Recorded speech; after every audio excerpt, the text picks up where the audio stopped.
বড় বৈশিষ্ট্য হলো মোটামুটি 26 দিন ওনার ধানটা পানির তলে পড়ে আসলো, তারপরে আবার পানি যখন চলে গেছে মোটামুটি আবার স্বাভাবিক হয়ে গেছে সব। প্রত্যেকটা গাছের গোড়ায় কিন্তু আপনার দেখা যাচ্ছে 28, 30, 32 এইভাবে কুশি আছে।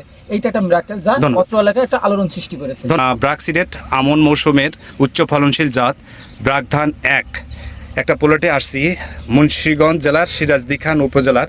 তো আমরা এখানে যেটা দেখলাম এই অত্র এলাকায় আমাদের সংশ্লিষ্ট অফিসার এবং ডিলার ভাইয়ের প্ল্যানে আমরা যে ধানটা বিক্রি করেছি সেটার এখন একটা ফলো আপে আমরা আসি।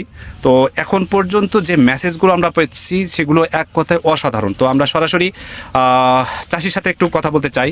ভাই আপনার নামটা বলবেন প্লিজ। আসসালামু আলাইকুম, আমার নাম মোহাম্মদ সোহাগ।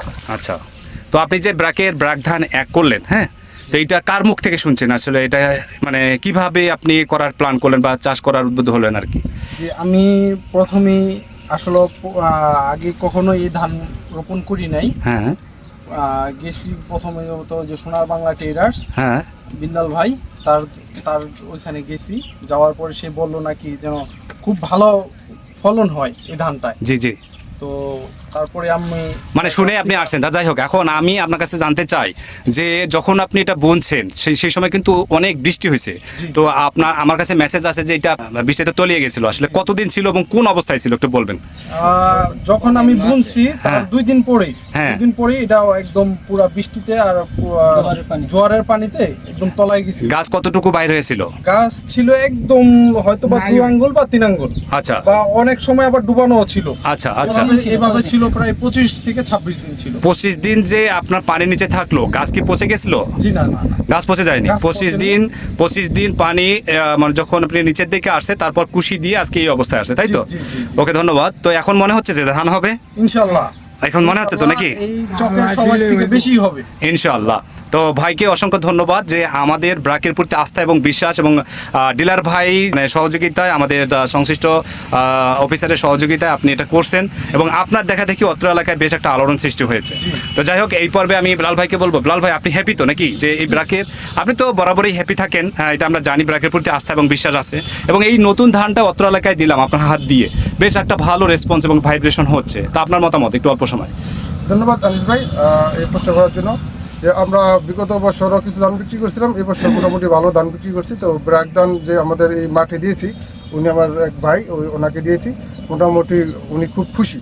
আর বড় বৈশিষ্ট্য হলো মোটামুটি 26 দিন ওনার ধানটা পানির তলে পড়ে আসলো, তারপরে আবার পানি যখন চলে গেছে মোটামুটি আবার স্বাভাবিক হয়ে গেছে সব আগের মতো। আর কৃষকও আশা করতেছে যে ফলন বেশ ভালো হবে আর কি। 100% হবে। ধন্যবাদ। এবার লাভলুকে জিজ্ঞেস করবো, যেহেতু এটা পানির নিচে 26 দিন ছিল আর আমাদের মেসেজ ছিল যে এটা পানি সহনশীল এবং আমরা প্র্যাকটিক্যালি সেটা দেখতে পারছি, যার আপনার মতামত যদি আপনি একটু বলেন যে আসলে। হ্যাঁ, যেহেতু আমরা কয়েকটা গ্রামে দিয়েছি এবং বহুত মানে প্রচুর পরিমাণে আমাদের ব্যাগ ধান একটা সেল হয়েছে, কৃষক থেকে আমরা প্রথমে শুনছিলাম যে সব ধান নষ্ট হয়ে যাবে কারণ পানির নিচে আছে 20 দিন, তারপরে পানি যাচ্ছে না, জ্বরের পানি।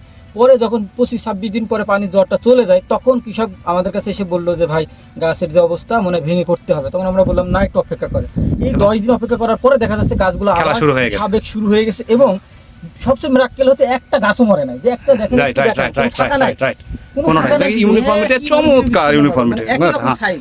এবং প্রত্যেকটা গাছের গোড়ায় কিন্তু আপনার দেখা যাচ্ছে 28, 30, 32 এইভাবে কুশি আছে। এইটা একটা মিরাকেল যা অত্র এলাকায় একটা আলোড়ন সৃষ্টি করেছে। ধন্যবাদ। এটা আমরা ফলন পর্যন্ত দেখি কত দূর যায়। তো এই পর্বে আমরা এখানে আসলে ওষুধ স্প্রে করে আর কি। হ্যাঁ, বিভিন্ন কৃষক, আপনি একজন কৃষক, আপনি তো বিভিন্ন জমিতে ওষুধ স্প্রে করেন। তো অত্র এলাকায় যে আপনি তো বিভিন্ন ধান দেখতেছেন, তো আপনি আর কাছে যদি আমি একটু জানতে চাই যে অন্য ধানগুলো তো পানিতে ডুবে গেছে, ওগুলো তো পচে গেছে, কিন্তু এটা ধান এটা পচে নাই। তো যাই হোক, এটা কি এটা মনে করে যে এটা ধানের একটা বৈশিষ্ট্য না? তা আপনার কাছে জিজ্ঞেস করে মানুষ যে এটা কি ধান, তখন আপনি কি বলেন? আমি বলবো ব্রাক ধান। রাইট। তো আমরা আসলে এই অত্র এলাকায় যে একটা আলোড়ন সৃষ্টি করছে, যার কারণে এখানে আসছি এবং ফিল্ড ভিজিটে যেটা দেখলাম সেটা আমরা রেজাল্ট পেয়ে গেলাম। তো এইটা আমরা ফলন পর্যন্ত অপেক্ষা করি যে ভালো ফলন পাবো। তবে একটা মেসেজ দেই যে কন্ডিশনে আছে আমার অভিজ্ঞতার আলোকে বলতে পারি এখানে একর প্রতি 75 থেকে 80 মণ ফলন পাবেন। সেই পর্যন্ত অপেক্ষা করি। আর দীর্ঘায়িত না করে এখানে শেষ করছি। সবাই ভালো থাকেন, সুস্থ থাকবেন। আল্লাহ হাফেজ।